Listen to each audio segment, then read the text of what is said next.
Okay, since I've got an HPS light in a 2x4 tent, it gets a little warm in there.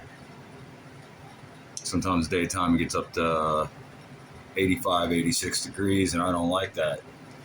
So I went and made myself a little homemade air conditioner.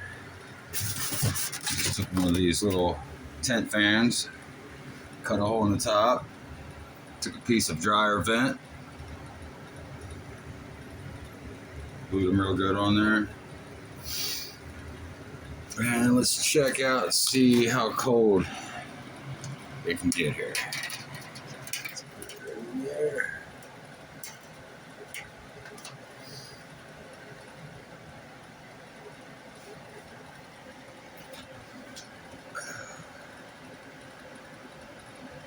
Even with my light being vented out the tent and out my window,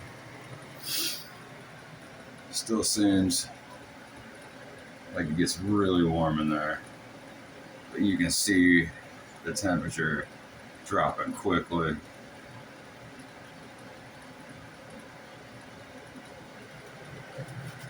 Enough to at least cool it down about 10 degrees in there.